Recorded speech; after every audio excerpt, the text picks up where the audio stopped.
பாக்ஸ்னு எப்படி சார் சொல்றீங்க? ஏன்னா மொத்தம் 16 லட்சம் என் சேம்பர் வாங்க. என் சேம்பரில் என்னுடைய செட்டாப் பாக்ஸில் நீங்கள் சொல்கிற சேனல், உங்கள் சேனலுடைய நிருபர்கள் எல்லாரையும் அழைத்துட்டு வந்து உட்கார வச்சு காஃபி கொடுத்து நான் சேனல் காமிச்சேன். நீங்கள் பார்க்கல, நீங்களும் வாங்க. 3 தனியார் சேனல்கள் மூடப்பட்டுள்ளது குறித்து செய்தியாளர் எழுப்பிய கேள்விக்கு அமைச்சர் ராஜ்மோகன் பதிலளித்துள்ளார். தொழில்நுட்ப வல்லுநர்களாக அதில் வந்து சேர்ந்து வந்து ஒர்க் பண்ணிட்டு இருக்கிறாங்க.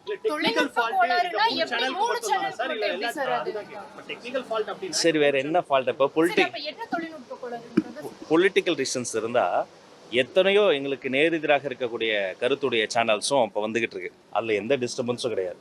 தொழில்நுட்ப கோளாறுனா இப்போ இந்த சேனலில் வந்து அரசு கேபிள் டிவி அப்படிங்கிறது வந்து இந்த டேக் அப்படிங்கிறதுக்குள்ளார ஒவ்வொரு சேனலுக்கும் ஒவ்வொரு அலைவரிசை இருக்குது.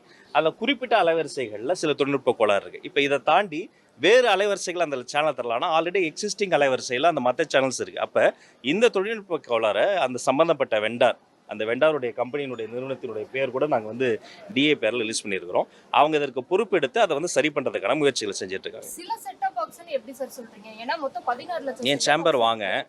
என் சேம்பரில் என்னுடைய செட்டாப் பாக்ஸில் நீங்கள் சொல்கிற சேனல், உங்கள் சேனலுடைய நிருபர்கள் எல்லாரையும் அழைத்துட்டு வந்து உட்கார வச்சு காஃபி கொடுத்து நான் சேனல் காமிச்சேன்.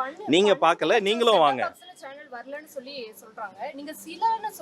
அதான் நான் என்னுடைய சேம்பர் மட்டும் இல்லை, எல்லா இடங்கள்லையும் வருது. அப்படி கிரீவன்சஸ் வந்து நீங்கள் சொல்கிற அளவுக்கு 12 லட்சம் 15 லட்சம்லாம் கிரீவன்சஸ் வரல. ஏற்கனவே இதை பற்றி நான் விளக்கமும் சொல்லிட்டேன். 3வது முறை தெளிவாகவும் சொல்கிறேன். எந்த பர்சனல் ரீசன்ஸோ பொலிட்டிக்கல் ரீசன்ஸோ இதில் இல்லவே இல்லை. 4 நாளா சேனல் வரல, முழு வீச்சில் பணிகள் நடக்குதுன்னு சொல்றீங்க. 4 நாளா இன்னும் அதை சரி பண்ண முடியலையா? ஆமாங்க. இந்த இல்லைங்க, 4 நாள் கிடையாது. அதாங்க சொல்கிறேன், இது 4 நாள் கிடையாது. முதல்ல ஒரு சேனலில், ஒரு பக்தி சேனலில் ஒரு ப்ராப்ளம் வந்தது. அது சரி செய்யறதுக்குள்ளார இன்னொரு நியூஸ் இப்படி மாறி சில சேனல்களில் வந்து இந்த சில செட்டாப் பாக்ஸஸில் தான் ப்ராப்ளம் வருது. என் வீடுகளில் உங்கள் சேனல் தான் ஓடுது. என்னுடைய அலுவலகத்தில் உங்களுடைய நிருபரில் அழைத்து வந்து நேரில் உட்கார வச்சு காமிச்சிட்டேன். உங்கள் தொலைக்காட்சிகளினுடைய தலைமதிகளுக்கு பேசிட்டேன். வேகமாக வேலையை நடந்துகிட்டு இருக்கு. இது சரி செய்யப்படும். நன்றி. தொழில்நுட்ப கூடாது எவ்வளோ சீக்கிரம் சரி செய்ய முடியுமோ. ஆமாம், எவ்வளோ சீக்கிரம். செய்திகளை உள்ளது உள்ளபடி தெரிந்து கொள்ள ரெஃப்ளெக்ட் நியூஸை சப்ஸ்கிரைப் பண்ணுங்க.